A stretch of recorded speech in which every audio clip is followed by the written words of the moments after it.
Go. Chapter 3, The Boys Who Lived Next Door. Mr. and Mrs. Stern of number 254 Adams Road were proud to say they were perfectly normal, thank you very much. They were the last people you would expect to be involved in anything strange or mysterious, because they just didn't hold with such nonsense. Mr. Stern was a nice man with great hair and a wicked sense of humor. Mrs. Stern was thin and blonde, and she spent so much of her time craning her neck over garden fences, spying on the neighbors. They had 3 small sons, and in their opinion, there were no finer boys anywhere. The Sterns had everything they wanted. When they moved across town to their new house in the fall of 1994, where our story starts, there was nothing about the cloudy sky outside to suggest things were about to get even better.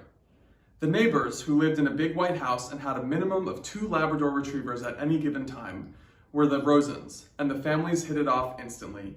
There were the eldest boys, Jason, Max, and Jake, the middle girls, Meryl and Dana, but it was the youngest children who formed a special kind of bond. Jessica, who some might now say is the brightest witch of her age, had a bossy sort of voice and lots of bushy brown hair. Alec had a chubby face, knobbly knees, blonde hair, and dark brown eyes. Born almost exactly 1 year apart, their friendship seemed written in the stars.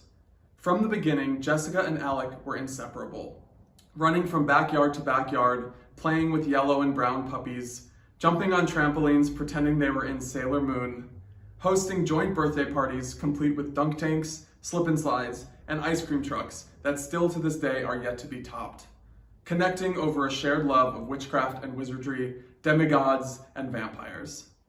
On one cold winter day, Jessica and Alec spent hours building the perfect snowman, only later to find someone in the neighborhood had smashed it down. For most kids, it would have ended there, but not Jessica. She made it her mission to find the culprit, taking notes on the crime scene and tracking footprints through the snow.